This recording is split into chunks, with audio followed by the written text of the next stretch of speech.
If you're on the internet, then Lady Loki has already been spoiled for you, but that wasn't much of a secret. But if you haven't seen the second episode of Loki, what are you doing? Go watch it, then come back, we'll wait. One Loki can really throw a wrench into even your best laid plans, but two Lokis, and you can pretty much guarantee that there'll be chaos. Because there's nothing a Loki likes more than a little chaos. But sometimes there's a method to the madness, even a multiverse of madness, and no matter which bathroom a Loki uses, Loki can be counted to be on Loki's side, which sometimes can work out for the good guys. At least, sort of.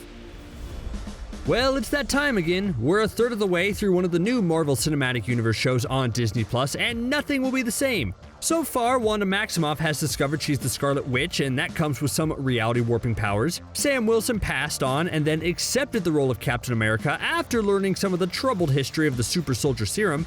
And now, the Loki that went missing during the time heist has run into not only a mysterious bureaucracy that regulates time, but a version of himself that has decided to kick that anthill over. The people we've been introduced to and the actions they've taken so far have given us a hint as to what their role might be for the future of the MCU at large, and for Doctor Strange and Spider-Man specifically. The Time Variance Authority itself has a long history in the comics, mostly as a foil for the mighty Thor, who first ran across them in their beta test form, the Time Twisters.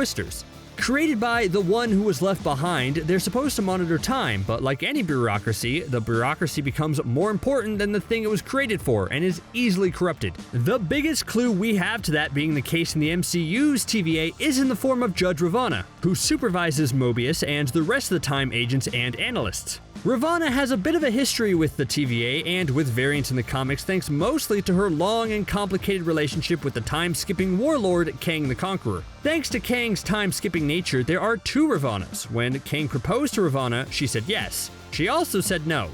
No went back in time to 1903, where she said yes to a different Kang, because time travel is complicated, this one calling himself Victor Timely, because subtlety is for losers.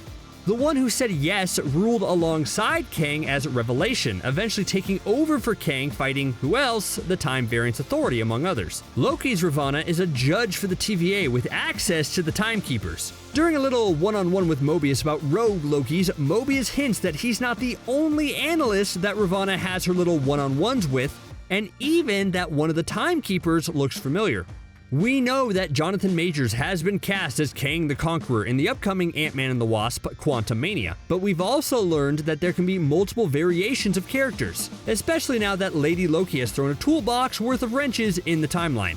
All of this is adding up to indicate that something doesn't quite add up at the Time Variance Authority. It just might be that the sacred timeline isn't really about order, but rather that another master manipulator has gained access to their power to serve their own conquering ambitions. And thanks to the funky nature of time travel, it's both just happened and already happened.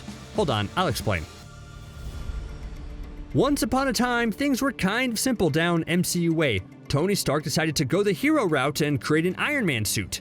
Bruce Banner got pressured into trying to recreate the Super Soldier Serum and overshot the mark by like a bunch. The original Super Soldier was brought out of the ice. Finally, a sibling rivalry in Asgard spilled over into Midgard, better known as Earth to the people on it, which was later used as a way for Thanos to up his Infinity Stone collection. But then things get weird both on the screen and behind the scenes. The guy Loki killed that united the Avengers didn't stay dead as is the tradition in comics, but his further adventures happened on ABC, not the big screen. To make things more complicated, the things that happened on TV were not under the auspices of MCU guru Kevin Feige, but instead Jeff Loeb, with Loeb and Feige reporting to Marvel's CEO Isaac Perlmutter. The result was that the show and the movie started interacting less and less. Coulson's team located Loki's scepter and sourced a spare helicarrier for Nick Fury to save the day in Age of Ultron. But by the time Infinity War rolls around, the invasion of Thanos just gets a passing mention. More importantly, the movies only ever obliquely referred to the series. Things get even more complicated when some of Marvel's street-level heroes got a turn at their own series in the Netflix Defender series that was based in the aftermath of the Battle of New York, but otherwise it never really interacted with the wider MCU. Even further removed, Young Heroes, The Runaways, and Cloak and Dagger interacted with each other but only name-dropped the larger MCU. It has been no secret that there wasn't a great deal of cooperation between Marvel Studios and Marvel Entertainment, and in 2015 the whole thing was reorganized so that Feige was in charge of the whole thing, which left the question of exactly what part of what happened at Marvel Entertainment was considered part of the universe. Probably not any of the Inhumans. To make things even more complicated, Disney bought Fox, bringing the Mutants and Fantastic Four back to Marvel, on top of Marvel and Sony entering into a complicated sharing relationship with Spider-Man. This leaves the Marvel Cinematic Universe in a bit of an identity problem that just so happened to start after the first Avengers movie, right about the time that this Loki went and stepped out of the timeline. What if all that confusion wasn't a product of corporate restructuring and instead was the product of a couple of variant Lokis creating multiple parallel realities? It's an elegant in-world solution to an inelegant out-world problem, and a pair of Lokis are just the ones to do the job. But how does a Lady Loki end up helping Spider-Man and Doctor Strange? Well, there are a few paths that they can take that are hinted at by both the series and the comic books. In the MCU so far, even though Loki has been the most persistent foe, we haven't had a lot of time for many heart-to-hearts to get to the center of who Loki really is. There have been some moments with his brother where we've seen that their relationship is more complicated than sibling rivalry, and that they've both had a complicated relationship with their father that has done more to drive them apart than any real differences they might have. But when Loki meets someone who has studied not only this Loki, but all Lokis, Loki has had some time to discuss his worldview in a more complicated way than just, I should be in charge. By Loki's estimation, no one is truly evil, nor are they truly good. This goes back to Loki being, essentially, about Loki. And to achieve those ends, Loki plays the role of villain.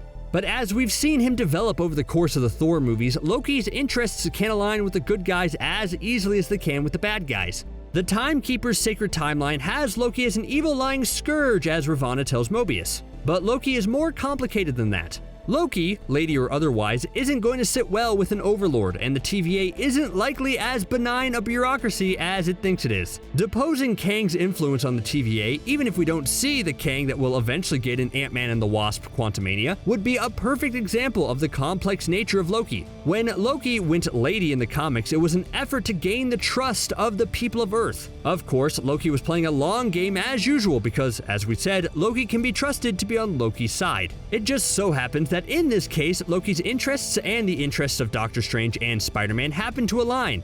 Doctor Strange happens to be in charge of protecting his reality. Whether or not he knows that there's a Kang the Conqueror dinking around with time remains to be seen, but it's clear that Lady Loki isn't cool with it. With a broken timeline, she might also end up helping Peter out of his identity crisis. Remember how J. Jonah Jameson just outed his identity? Yeah, well now, via the multiverse, Lady Loki's actions could actually help Peter. Will he be thrilled about this? Probably not. The bigger pull for Spider-Man is always his sense of responsibility, and if this multiverse fracture leads to a bunch of his foes coming together via converging realities, maybe even say 6 of them, a sinister amount to be sure, then this could affect him immensely. Although we're only 2 episodes in, I think we can all agree that what we could do with more of is the team of Loki and Mobius teaming up solving time problems. Maybe at some point they could cross over with Darcy and Jimmy Woo solving mysteries in the MCU. That'd be cool.